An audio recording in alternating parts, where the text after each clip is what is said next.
et on va pouvoir se lancer. On a à peu près 1 heure ensemble, un peu moins maintenant. Je suis trop contente de vous retrouver là ce matin en direct de mon retour de vacances. Je suis rentrée hier, donc si quelques phrases ont l'air pas très claires, c'est normal. J'avais oublié le code d'entrée des bureaux de Ticket for Change hier matin, ce qui est un très bon signe. Mais je suis trop contente de vous retrouver ce matin. On avait envie là de faire 1 heure ensemble avec l'équipe de Ticket et du programme Oasis pour vous partager un peu nos convictions sur le sujet de la santé mentale, vous donner un peu le panorama. Ça fait quelques mois qu'on bosse un peu sur le sujet et donc on avait envie de vous partager nos avancées, parler du programme Oasis bien entendu et répondre un peu à toutes vos questions si vous en avez. Donner la parole à Aurore et Sylvain pour qu'ils présentent eux aussi leurs convictions, pourquoi, ce qu'ils vont apporter au programme, voilà, qui se présentent un peu plus précisément et bien entendu, échange, questions-réponses. Il y aura un temps à la fin, mais n'hésitez pas tout au long à ouvrir votre micro pour que ce soit interactif. Euh, voilà. On est donc 5 dans l'équipe Oasis, 4 aujourd'hui là pendant le webinaire, mais juste super rapidement, côté Ticket for Change, donc il y a Joséphine qui prend part à tout le déploiement pédagogique et qui sera là sur les temps forts du programme, mais qui ne peut pas être là pour le webinaire aujourd'hui. Euh, de mon côté, il y a donc moi qui m'occupe du déploiement du programme Oasis avec Marine, que vous voyez en vignette et qui répondra sur le chat si vous avez des questions. Et Aurore et Sylvain qui sont les coachs sur ce programme Oasis et que je laisserai se présenter un peu plus amplement juste après, dans quelques minutes. Euh, et d'abord, donc là, juste ouais, quelques slides, allez, un petit quart d'heure de contenu sur le sujet qui sont donc des convictions tickets, voilà, un peu depuis quelques mois, ce qu'on veut vous partager sur ce sujet de la santé mentale des entrepreneurs à impact. Et avant de rentrer un peu dans ce sujet-là de l'entrepreneuriat à impact, des dirigeants à impact, on avait envie quand même de défocus et de vous proposer une définition, de vous proposer un peu voilà, un périmètre de quoi est-ce qu'on parle quand on parle de santé mentale, ce sujet étant utilisé dans plein de sens différents, à plein d'endroits, par plein de gens. On avait envie, nous, la Ticket for Change, aujourd'hui, de vous poser un peu, nous, nos bases de définition du sujet. Euh, et avant ça, je ne sais pas si vous connaissez ce podcast que j'ai envie de citer, qui a été créé par Eva Sadoun, qui s'appelle Loin des yeux, loin du care, qui est un podcast donc, sur le care et sur la santé mentale. Et j'ai envie de vous partager juste un petit bout de son intro qui résume vachement bien ce qu'on entend par santé mentale. De prendre soin, il y a tout un système de pensée. Pourquoi théoriser un truc qui fait juste partie du quotidien? Un truc pas très compliqué à comprendre. Un truc qui d'ailleurs pourrait se résumer à oui, ok, il faut envoyer un texto à sa grand-mère régulièrement, c'est bon, ouais, j'ai pas ton temps. Parce que au-delà d'un acte qu'on fait par habitude, ou parce que si on le fait pas, mamie va nous culpabiliser au prochain Shabbat, ou à l'Aïd, ou à Noël, quoi. Petite ambiance coexister ici. Le CARE, ça peut devenir un cadre de vie personnel, politique et économique qui peut sauver l'humanité. Tout simplement. Voilà. Je vous avais dit que j'allais vous accrocher. Eh bien, parce que justement, au-delà d'être une discipline, un acte qu'on fait plus ou moins instinctivement, le soin est un cadre de vie qui nécessite autant de se changer soi-même que de changer la société. Mais spoiler, la charge de prendre soin de vous, des autres et de la société ne dépend pas que de vous. C'est une évolution globale vers laquelle il faut tendre. Mais spoiler numéro 2, on fait toutes et tous partie de la société, donc il faut que chacun s'y mette et qu'on se mette d'accord pour savoir pour quelle société on se bat. Parce que comme dans tout grand changement, si tu te bats mais que tu sais pas vraiment où tu vas arriver, il y a des gens qui seront ravis de décider pour toi. Voilà, je voulais vous proposer un peu cette minute d'intro du podcast d'Eva qui, je trouve, remet un peu les bases sur ce qu'on entend dans le mot care. Euh, et si le sujet vous intéresse, j'imagine, son podcast est super. Euh, une définition plus académique, plus classique, on va dire. Mais ça fait du bien de le dire. L'Organisation mondiale de la santé l'a définit, la santé mentale. J'ai mis sur cette slide les deux définitions telles qu'elles sont citées par l'OMS. Et notamment, j'avais envie de revenir sur la première. La santé est un état de complet bien-être physique, mental et social et ne consiste pas en une absence de maladie ou d'infirmité. Je trouve ça intéressant dans cette définition d'avoir le triptyque physique, mental et social et l'interdépendance des trois et de souligner que ce n'est pas être en mauvaise santé mentale uniquement d'être malade, quoi. Enfin, en gros, c'est pas parce qu'on n'est pas malade que il n'y a pas un sujet de mauvaise santé mentale. C'est l'OMS qui le dit. Voilà, donc je trouvais ça important de reciter là, c'est la définition commune. Pour le coup, c'est pas, c'est neutre, quoi. Euh, une fois qu'on a défini, donc là c'est la définition un peu pure, j'avais envie de revenir un peu sur la complexité de ce sujet. Le sujet de la santé mentale, c'est quand on a commencé à la bosser dessus chez Ticket, on s'est rendu compte le nombre de disciplines qui vont être concernées sur ce sujet-là. C'est complètement multidimensionnel en fonction des gens à qui on va parler, des clés de lecture envisagées, ça va être très différent. Et pour autant, ce sont toutes des composantes qui sont essentielles à l'exhaustivité du sujet. Mais c'est ça qui rend le sujet super complexe. J'ai essayé de lister un peu. Avant ça, j'avais envie de vous mettre une vidéo d'un docteur en neurosciences qui dure 1 minute et qui raconte un peu les trois dimensions, cerveau, corps, environnement. Et hop, un peu de technique pour s'amuser en webinaire, sinon c'est pas marrant. Ça arrive. Comment le cerveau est impliqué, mais ça ne veut pas dire qu'il est l'origine d'une maladie. Un problème peut venir soit du cerveau, et encore une fois, dans certaines maladies mentales, le cerveau est touché plus que dans d'autres. Pour d'autres, c'est le corps. Par exemple, imagine que tu n'as pas dormi depuis des mois parce que tu es sur un grand projet, tu deviens irritable, tu commences à clasher tout le monde, etc. Ça ne vient pas de ton cerveau, ça vient aussi de ton corps. Et le cerveau et le corps, c'est un peu la même chose, on ne peut pas vraiment les séparer. Et enfin, ça peut être parfois de ton environnement. Tu es une femme qui est dans un environnement sexiste, bah, tu vas aller mal. Tu es un jeune qui est dans un environnement où on ne te prend pas au sérieux, tu vas aller mal. Et il faut surtout pas aller te soigner à toi, il faut te soigner ton environnement ou te sortir de cet environnement. Quand on a cette vision biomécanique un peu des maladies mentales, ben, la réponse va automatiquement être pharmacologique. Et donc on va aller prescrire des médicaments à toutes les personnes qui ont des troubles au niveau de la santé mentale. Ce qui aussi ne va pas vraiment fonctionner parce que si moi je vais mal et je suis anxieuse parce que je suis une femme dans une boîte sexiste, tu me donnes un anxiolytique, ça va peut-être réduire ma réaction anxieuse, mais c'est pire parce que je suis encore en train de me faire maltraiter. Et donc tu es en train d'éteindre mon signal d'alerte qui me dit ce que tu vis n'est pas normal. Mais attention, ça ne veut pas dire qu'il faut tomber non plus dans une sorte d'antipsychiatrie primaire. Les antidépresseurs sauvent des vies pour plein de gens. C'est juste que ça ne sauve pas les vies à tout le monde. Le crayon. Hop, voilà, pareil, je trouvais que cet extrait de vidéo, Albert, là, vous pouvez pareil, il vulgarise pas mal le sujet de la santé mentale euh, en ayant là, un peu la clé de lecture, lui, assez scientifique. C'est super intéressant.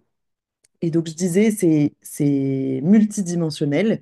J'ai essayé un peu voilà, de lister un peu toutes les disciplines qui peuvent toucher à ce sujet-là. Je suis sûre que c'est pas exhaustif, que en fonction des gens, même ce serait un peu rangé, catégorisé différemment. C'est une proposition, voilà, c'est très, très subjectif, mais je trouve que ça permet de montrer à quel point le sujet est complexe et multidisciplinaire.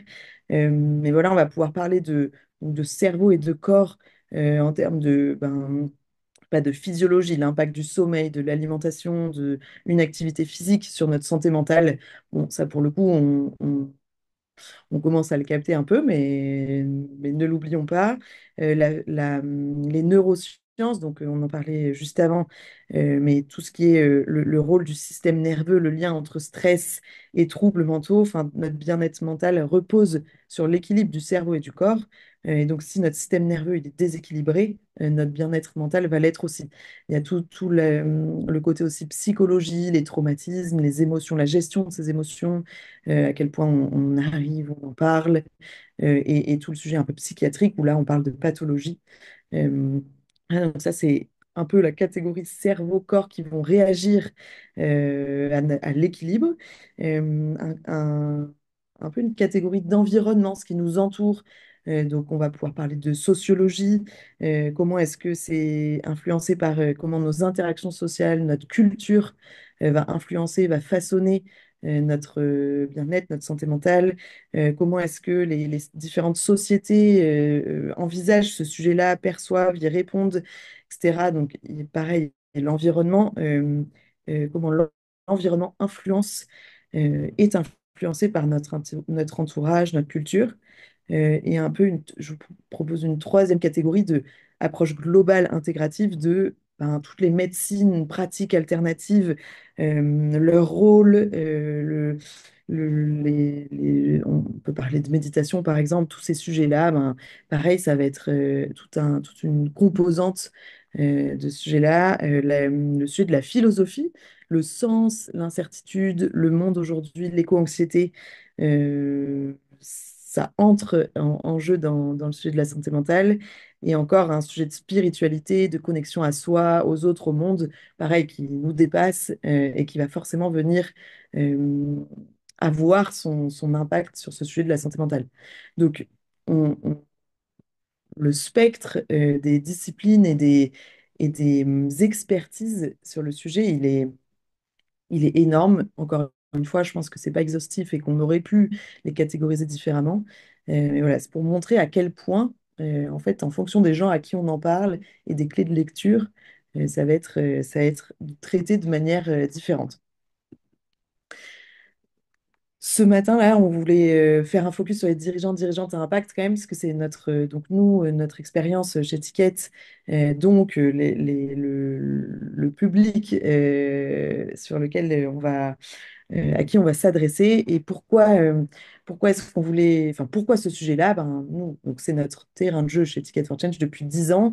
Et ça fait 10 ans qu'on accompagne des entrepreneurs à impact et le sujet de la santé mentale, de la fatigue, du stress, du découragement, enfin voilà, des enjeux un peu forts après quelques années d'entrepreneuriat étaient récurrents. On sentait en fait au fur et à mesure que à chaque fois qu'on demandait des nouvelles, les mêmes enjeux arrivaient et nous étaient partagés et que ce n'était pas des anecdotes individuelles, et que c'était quelque chose ouais, de récurrent dans notre communauté d'alumni et d'entrepreneurs qu'on accompagne. C'est complètement de la remontée de terrain où, au fur et à mesure des années, on commençait à toucher du doigt, à avoir l'intuition que c'est un sujet global des dirigeants, dirigeantes, entrepreneurs à impact. Euh, on a cherché un peu, donc en remontée terrain, ok.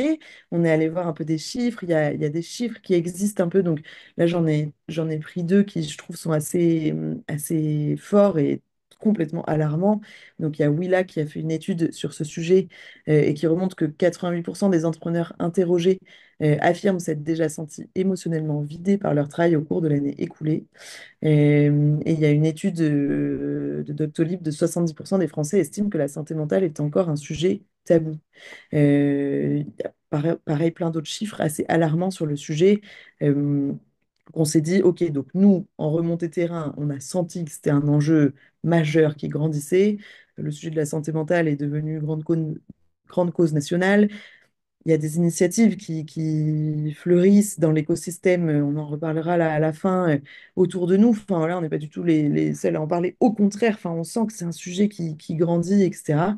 Et ces chiffres-là, on se dit, OK, bon, ben, clairement, euh, sujet à aller creuser. Et on trouvait quand même peu de chiffres sur le sujet focus entrepreneur à impact qui, nous, du coup, est notre cible. Et donc, on a voulu lancer une étude. On a lancé une étude avec l'EM Lyon qui lançait un baromètre de la santé mentale des dirigeants au global. Et donc, nous, on est venu avec notre réseau et notre angle d'attaque entrepreneurs à impact. Donc, on a sorti quelques chiffres clés, pareil, qui viennent ajouter, enfin, qui montrent l'ampleur du sujet et qui viennent s'ajouter aux autres chiffres alarmants des autres études. Mais donc, le chiffre qu'on souligne, c'est donc 40% des dirigeants à impact déclarent ne pas être en bonne santé mentale, contre 24% des dirigeants de structures classiques. Ce chiffre-là, il est super alarmant. Euh, et on se rend compte, ouais, on pose l'ampleur du phénomène avec des chiffres. Quelques chiffres de l'étude que je voulais un peu souligner ce matin sur le surengagement. Euh, que quand on a des difficultés à déconnecter de son travail, notre risque de mauvaise santé mentale double. Un sujet d'isolement et le sujet d'être une femme dirigeante, pareil, qui augmente le risque de mauvaise santé mentale. Cette étude-là, je ne vais pas en parler trop longtemps, elle est disponible, on peut la retrouver par ailleurs, mais en tout cas, ça permettait voilà, de poser un panorama, quelques chiffres alarmants pour dire oui, faut s'occuper de ce sujet. On a voulu creuser pourquoi c'est difficile d'être un entrepreneur, un dirigeant, une dirigeante, c'est sûr. Pourquoi, quelles sont les spécificités du monde en plus de l'impact? Déjà, donc, je disais, le monde entrepreneurial, c'est complexe. Dans notre monde aujourd'hui, prendre des décisions dans la complexité, l'incertitude du monde d'aujourd'hui, ça rajoute de la pression sur les épaules du dirigeant et de la dirigeante, de la pression économique et humaine, qui sont les enjeux classiques, entre guillemets, d'un dirigeant, dirigeante d'une organisation.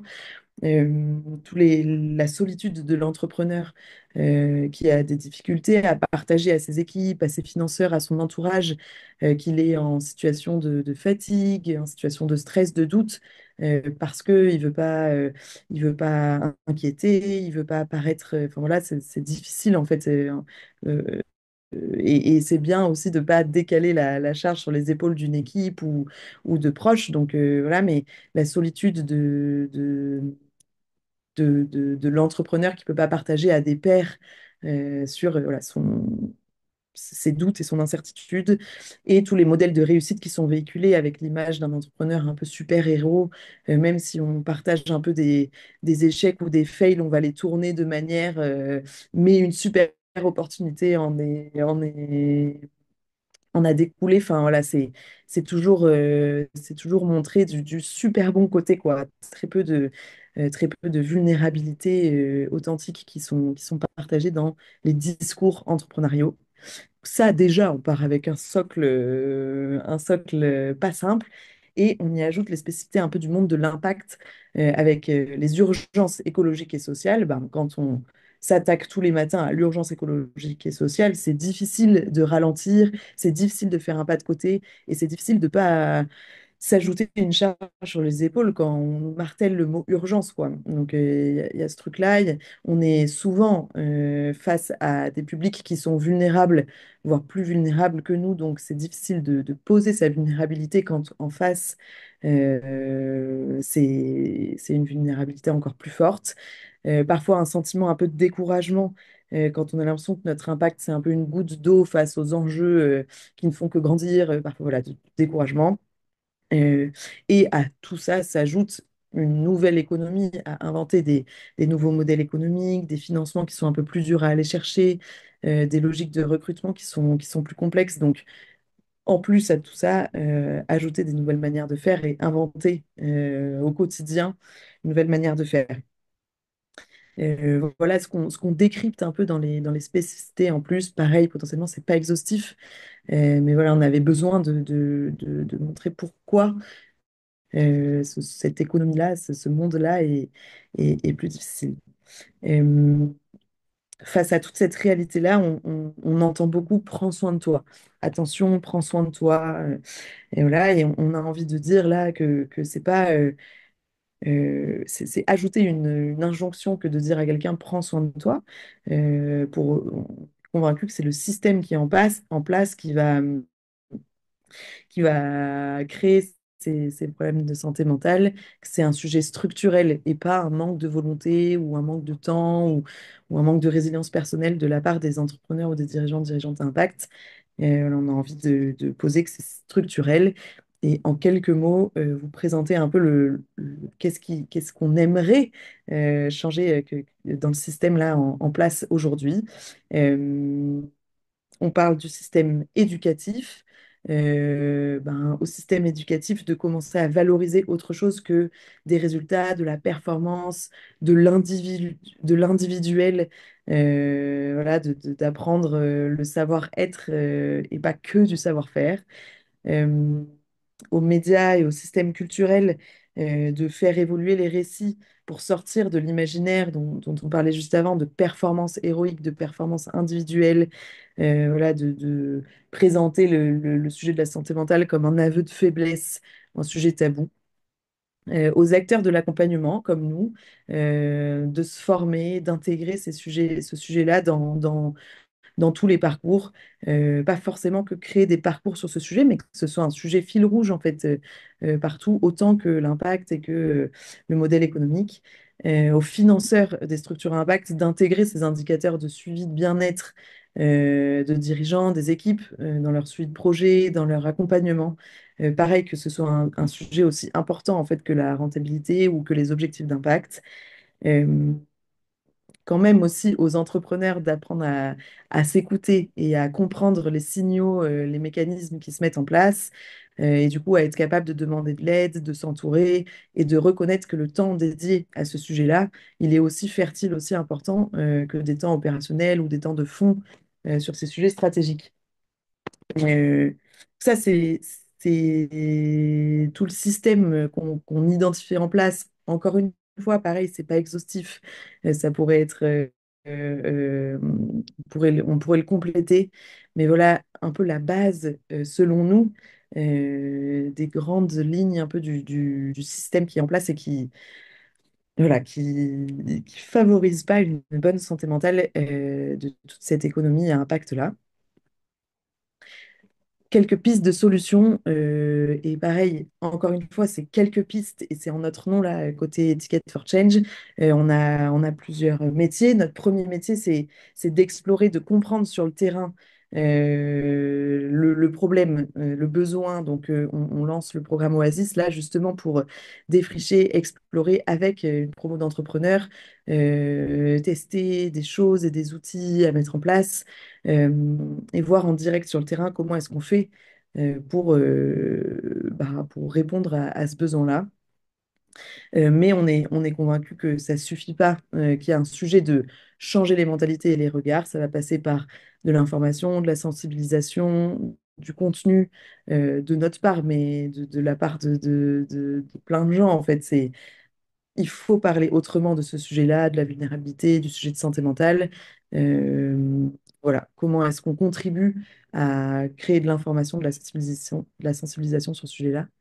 Et bien sûr, travailler en écosystème, que ce soit une vraie transformation de l'écosystème dans les autres structures de l'accompagnement, mais les autres structures de l'économie à impact au global, que ce soit donc les financeurs, les médias, les acteurs de l'accompagnement, comme on l'a vu dans le système en place juste avant.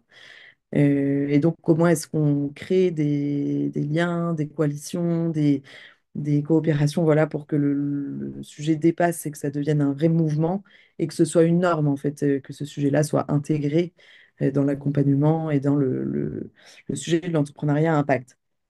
Là, je vous présente un peu comment est-ce que Ticket for Change, nous, on met notre énergie là depuis quelques mois sur ce sujet-là, mais il y a plein de choses qui existaient déjà, qui sont en train de fleurir aussi, et notamment Sylvain en parlera mieux que moi, mais Ronalpia et Intermate, qui sont deux autres structures d'accompagnement en France sur l'entrepreneuriat social.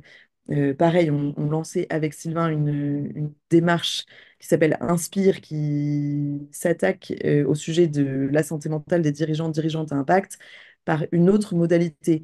Le groupe de pairs de 6 personnes. Nous, c'est un programme collectif de 25. Donc, il y a plein d'initiatives qui existent et qui vont juste prendre le sujet de différentes modalités pour répondre justement au nombre de besoins. Je pense qu'il y a autant de besoins que d'individus, autant de manières de répondre à ce sujet que d'individus. Euh, et donc voilà, Make Sense qui a sorti son livre blanc là, que je vous conseille. Je sais pas si Marine, tu peux envoyer le lien sur le chat, mais qui est super, super, super fourni.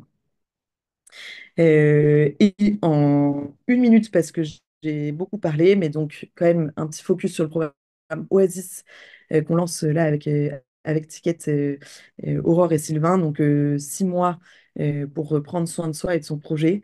Euh, les objectifs pédagogiques, c'est de s'accorder une pause pour prendre du recul, de renouveler son engagement, de bénéficier de la force du collectif, de retrouver de la clarté et de tester des pratiques et des outils. Euh, Quand on dit 6 mois, en fait, c'est donc un temps fort de 4 jours à partir du 6 juillet et du temps en ligne entre juillet et janvier. Donc, en vérité, c'est les 4 jours là, de juillet qui sont voilà, en résidence pendant 4 jours et ensuite, c'est du temps en ligne vachement plus flexible, étant donné la cible donc, des dirigeants de structures à impact avec une équipe sous leur direction. Donc, on sait que le quotidien est déjà super rempli et l'objectif étant pas de rajouter des heures et des emplois du temps chargés. Donc l'objectif étant de faire un programme assez flex et facile à suivre en parallèle de son activité. Voilà pour ce que je voulais partager avec vous ce matin. Je vais arrêter mon partage d'écran pour vous voir parce que c'est quand même vachement plus agréable. Et je vais proposer à Sylvain et Aurore de prendre la parole, de se présenter peut-être déjà, parce que tant qu'à faire, et de présenter un peu vos convictions sur le sujet, ce que vous avez envie de partager là, ouais, sur ce sujet-là. Et je peux donner la parole à Aurore. Merci Juliette. Bonjour à toutes et à tous. Je suis très heureuse d'être là et de pouvoir partager déjà des premières pistes de ce que nous sommes en train de co-créer avec l'équipe de Ticket for Change pour ce programme. Euh, Peut-être que je me présente quand même en quelques mots, que vous sachiez d'où je viens et pourquoi je suis là. J'ai une formation académique classique. Donc, j'ai fait des études de lettres et de langue, ce qui fait que je suis devenue linguiste après une agrégation. Et donc, j'ai fait au début de ma carrière, j'ai produit de la recherche et je suis intervenue médiatiquement sur de la vulgarisation sur des sujets de langue et de linguistique. Et j'ai affiné ces questions autour du corps, de l'inclusivité dans la langue, du sexisme dans la langue et des sujets autour de la sexualité, puisque je me suis aussi formée en parallèle en éducation somatique. J'ai repris des études, puis je suis retournée à la fac, j'ai fait de la sexologie. Bon, en gros, j'aime bien retourner à l'école régulièrement. Et donc, je complète mes savoirs, je les fais tourner ensemble. Et actuellement, j'écris un livre. Donc, voilà, je produis de la recherche en parallèle de mon activité d'éducatrice somatique. Et pour vous dire en quelques mots, l'éducation somatique, c'est une pratique d'observation et de conscience corporelle. Alors, corporelle, quand je dis corps, je dis vraiment corps-esprit. Enfin, c'est les deux pour moi. Et donc, je travaille avec cette matière-là et comment elle dialogue avec des questions de langue notamment. Euh, pour ce qui est du parcours Oasis, pour me concentrer un peu, parce que je sais bien que mon parcours, il est en arborescence, et donc je vais essayer de créer un effet d'entonnoir pour mieux vous parler.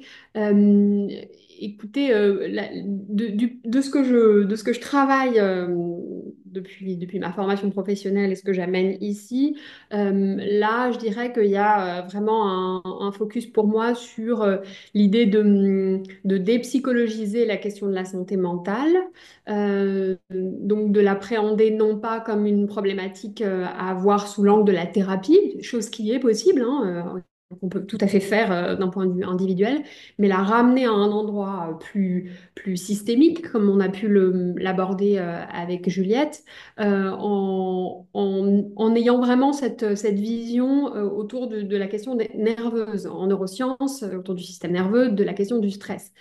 En fait, j'ai étudié exhaustivement la question du système nerveux en réponse au stress, puisque j'ai beaucoup travaillé sur les traumatismes, et notamment les traumatismes suite à des violences et des violences sexuelles.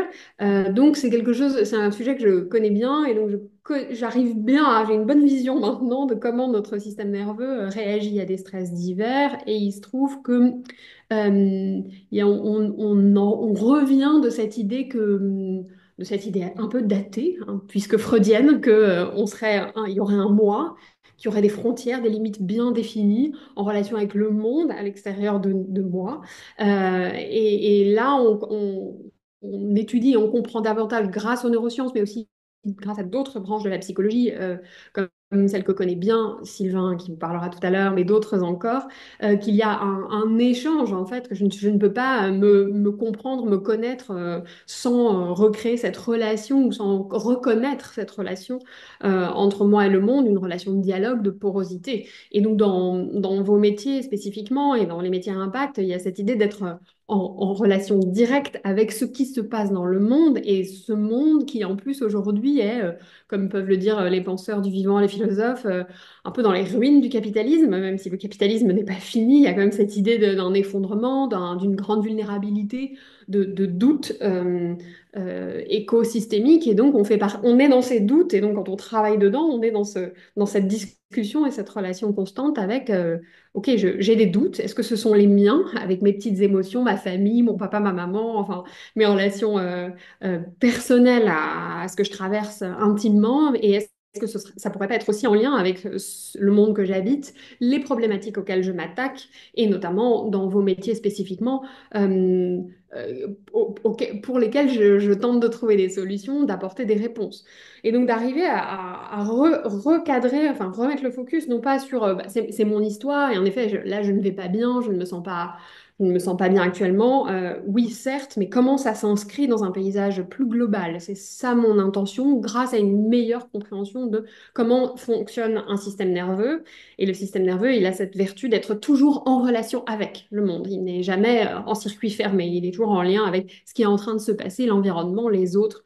Donc vraiment remettre cette discussion à l'endroit de la relation, du lien. Et c'est aussi pour ça qu'on travaille en groupe dans le programme, que c'est pas un one-on-one, enfin on n'est pas en face à face, on est vraiment dans cet endroit de la relation, du lien et de comment on arrive à comprendre, construire et se comprendre en relation. Donc, comme je dirais de manière un peu caricaturale que contrairement à ce qu'on peut imaginer du développement personnel, là, on va pas devenir une meilleure version de soi-même, il n'y a pas un grand projet d'amélioration de soi, mais plutôt comment aller mieux en relation avec les autres, avec son équipe, avec les situations et les problématiques auxquelles on s'attaque. Et ça, voilà, moi, mes marottes, c'est donc évidemment amener de la matière sur les questions neuroscientifiques. J'aime la philosophie, je lis beaucoup de penseurs et de penseuses qui réfléchissent à la question du vivant, des écosystèmes, qui ont des pensées post-binaires, qui réfléchissent à comment on n'est pas dissociés les uns des autres. Donc j'amène ces matières-là. Évidemment, il y a la dimension du langage qui est vraiment au cœur enfin c'est presque la fenêtre avec laquelle... Enfin, ce sont mes lunettes, la langue. Voilà, il y a ce regard aussi sur comment on raconte ce qu'on est en train de vivre et comment ce qu'on raconte va influencer nos façons de le vivre. Donc les récits qu'on pose sur ce qu'on traverse dans nos difficultés et comment on va pouvoir écouter ces récits, les écouter les uns les autres, se les renvoyer, discuter ensemble et les faire évoluer pour aussi se sentir mieux. Dans ces perspectives-là. Je pense que j'ai dit un peu deux, trois choses en termes de temps. Juliette, je te laisse me dire si c'est bon, je peux passer la parole à Sylvain. Voilà. En tout cas, je me réjouis. Parfait, merci Aurore. Yes, Sylvain, si tu veux prendre la Moi, main. je t'écouterai bien encore longtemps, Aurore, comme ça, c'est ça. Bonjour à tout le monde. Ravi également de partager ce petit moment privilégié entre midi et deux avec vous. Comme Orange, je vais dire deux, trois mots de moi pour que vous sachiez d'où je parle. Et puis, je tâcherai de parler un petit peu de alors, mes convictions sur le sujet. Je ne sais pas si j'ai beaucoup de convictions. Mes doutes sur le sujet, je vais essayer de vous partager plutôt. Euh, Aurore disait tout à l'heure quelques mots de la Gestalt, qui est du coup une pratique à laquelle je suis formé. Et l'un des livres Bible un peu de la Gestalt s'appelle Ne plus savoir. Et c'est comment composer, comment aller bien avec l'incertitude. Voilà. Donc, je vais vous partager plutôt des incertitudes que des certitudes ce midi. Euh, Moi, pour vous dire deux mots de mon parcours, donc j'ai cofondé il y a une dizaine d'années une association qui s'appelle Possible, qui agit sur le sujet de la prison et de la nécessité de développer des peines alternatives à la prison. Donc ce sujet de la santé des dirigeants de structures à impact, il m'a intrigué, il m'a intéressé d'abord parce que j'en ai vécu quelque chose pendant ces 5 années à la direction de cette association. Où, voilà, j'ai eu l'occasion de dépasser largement mes limites personnelles, probablement de dépasser aussi celles des personnes qui m'entourent. En tout cas, j'ai pu vivre cette euh, difficulté, voire impossibilité à trouver un positionnement ajusté et équilibré avec cet engagement. Euh, il y a un peu plus de 7 ans, j'ai commencé à me former en tant que psychopraticien en gestalt thérapie. Je ne partirai pas sur un grand laïus sur ce qu'est la gestalt thérapie parce que on se retrouverait à 15 heures avant que j'ai terminé. Mais voilà, c'est une pratique de thérapie qui donne une place importante au corps. Le corps entendu, comme Aurore le disait tout à l'heure, ça n'exclut pas le cerveau, mais c'est l'ensemble de la personne. Et et une place importante à l'ici et maintenant et à l'interaction. Qu'est-ce qui se passe dans le travail thérapeutique ici et maintenant et qu'est-ce que ça dit de mes mécanismes de façon d'être au monde et qu'est-ce que je peux expérimenter de nouveau ici et maintenant qui peut venir me faire découvrir peut-être d'autres palettes euh, de, de façon d'être, de façon d'agir, de me développer dans le monde. Voilà pour la Gestalt. Et, euh, et j'ai fait rencontrer ces deux mondes assez récemment, puisque depuis 3 ans, j'accompagne des dirigeants de l'économie sociale et solidaire, principalement, sous format de supervision.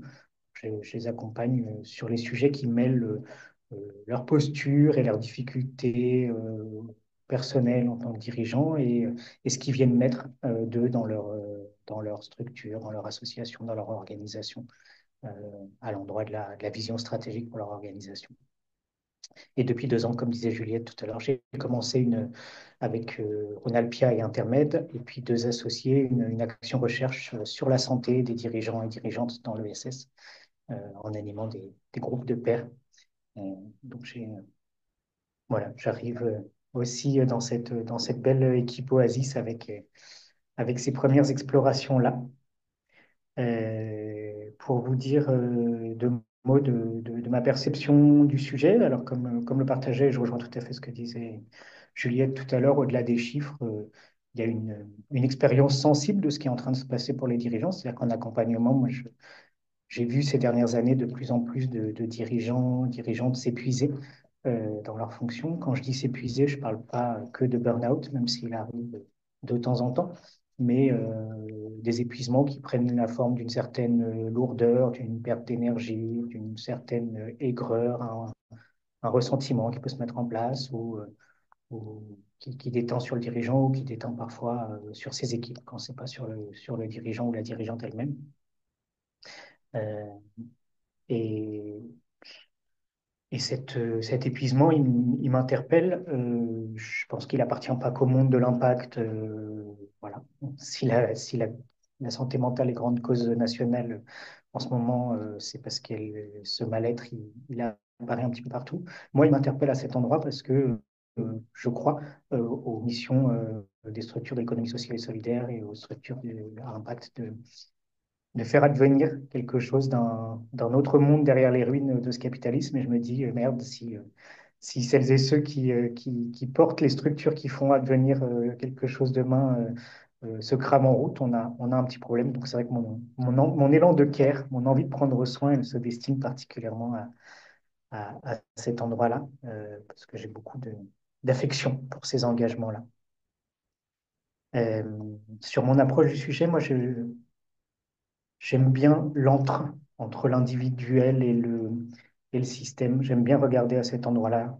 Juliette, tu le disais à peu près comme ça tout à l'heure, mais voilà, si on dit que c'est à l'entrepreneur de prendre soin de lui, donc on lui dit va faire du yoga, prends des vacances et fais du sport, je pense qu'on a à peu près tout faux sur cette injonction supplémentaire.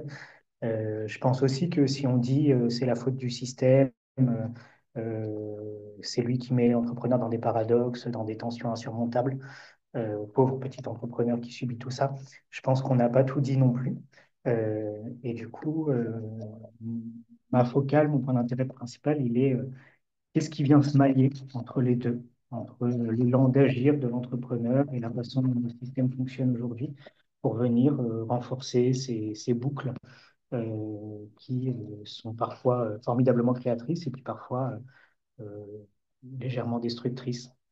Donc, on parlait du super-héros tout à l'heure. Moi, je me dis, pour fabriquer un super-héros, il faut toujours être deux. Il faut quelqu'un qui veut bien mettre la cape, et puis il faut quelques autres qui veulent bien croire que ça en fait un super-héros.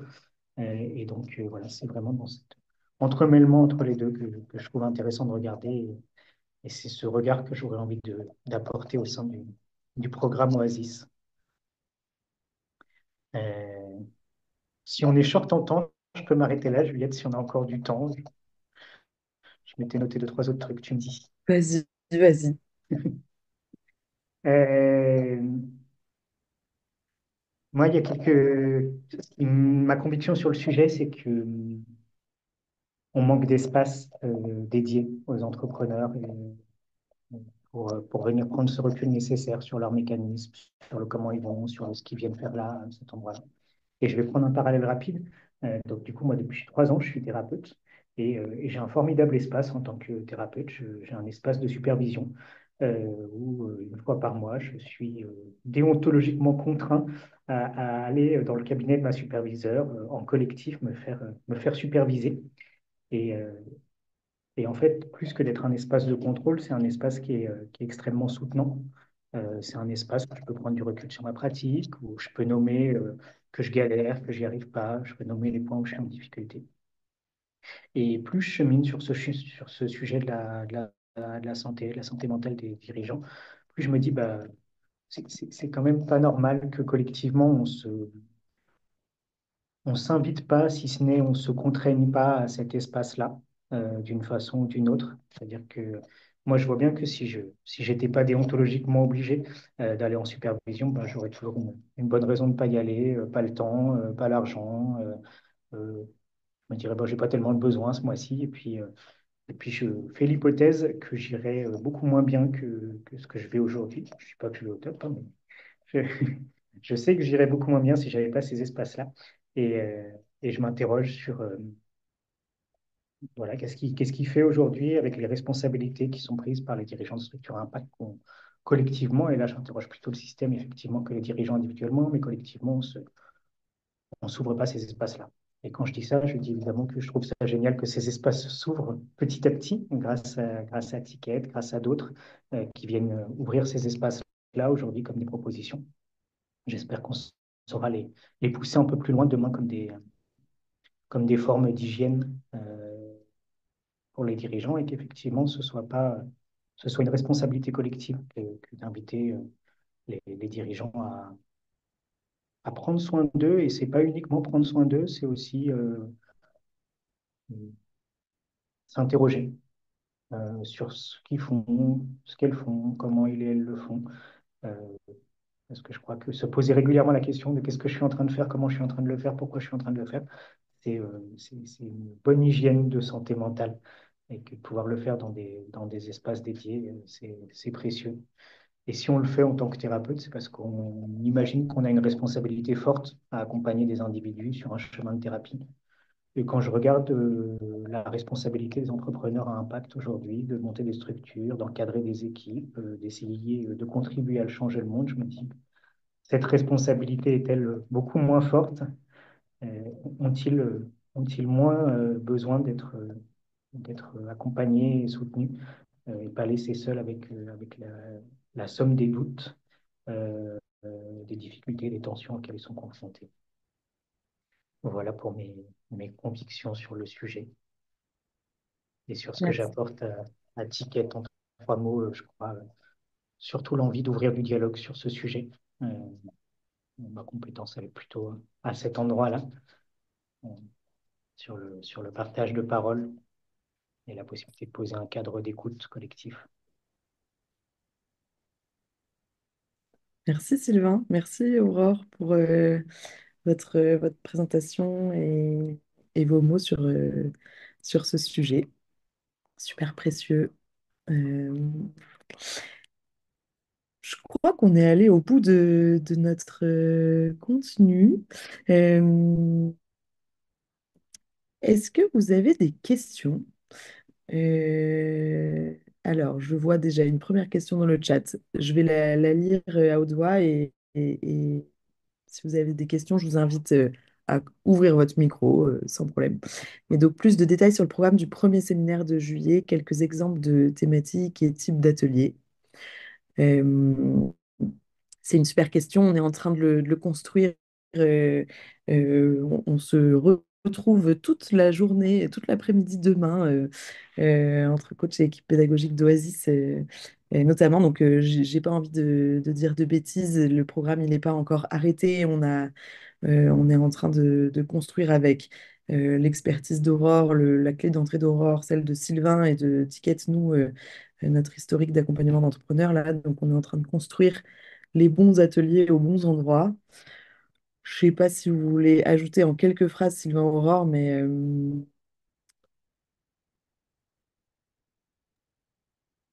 Peut-être pas beaucoup, puisqu'effectivement, on n'a pas tout construit. Peut-être quelque chose de l'intention qu'on s'est partagé collectivement, de trouver un équilibre entre permettre de partir de vos paroles, des paroles des dirigeants de l'ESS, de pouvoir partir de votre vécu, ce qui vous met en difficulté, en tension, donc d'ouvrir des espaces d'écoute là-dessus, de partager du savoir, des expériences, enfin, d'avoir quelque chose de la transmission sur les sujets qu'Aurore évoquait tout à l'heure, mais voilà, le corps, le vécu dans le corps, euh, le stress, on aura pas mal d'éléments, je pense, à vous partager.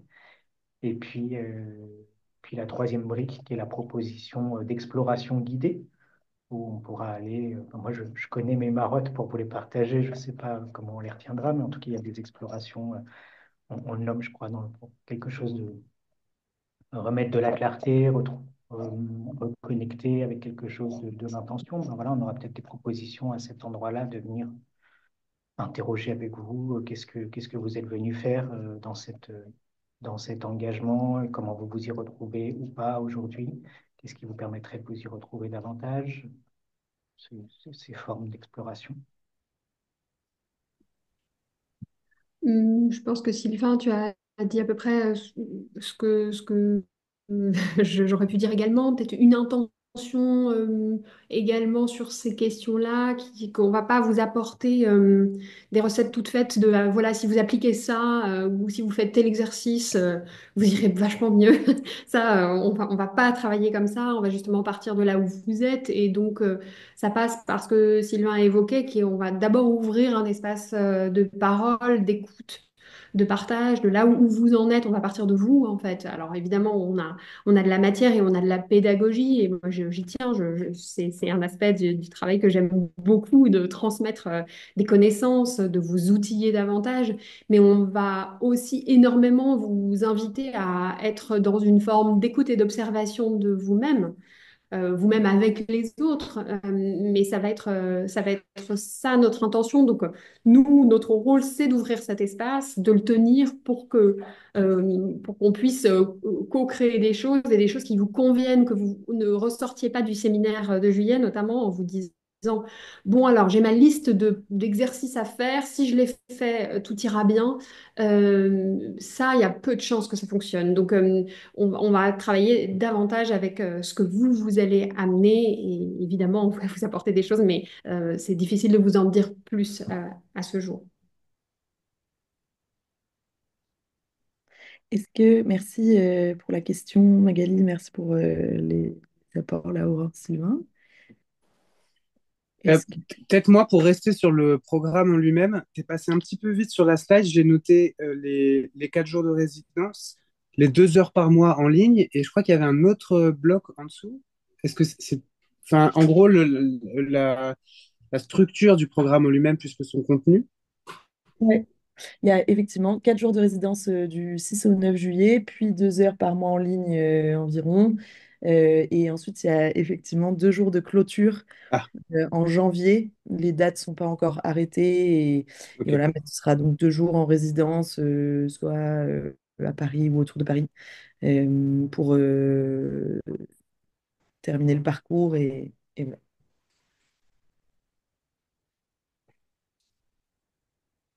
Ok.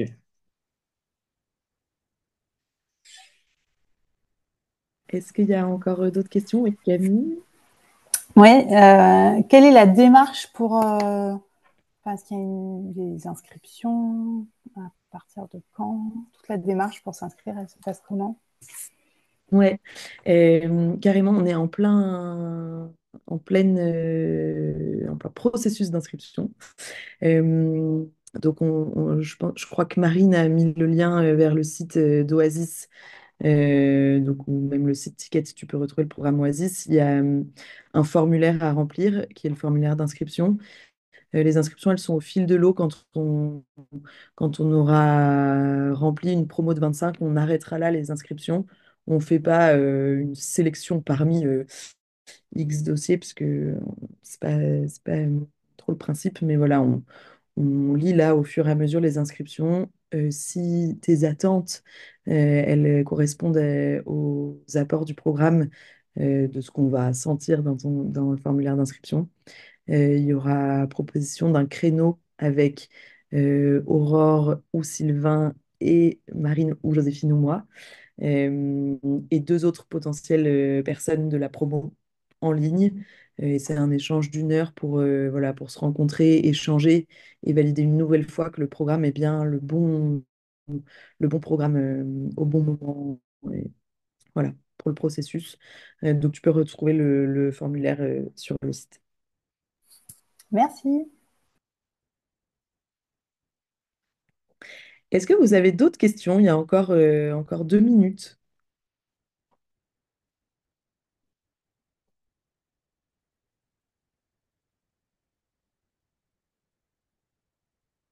Et s'il n'y a pas d'autres questions, eh ben on peut te dire au revoir ici. De toute façon, on va vous envoyer le replay.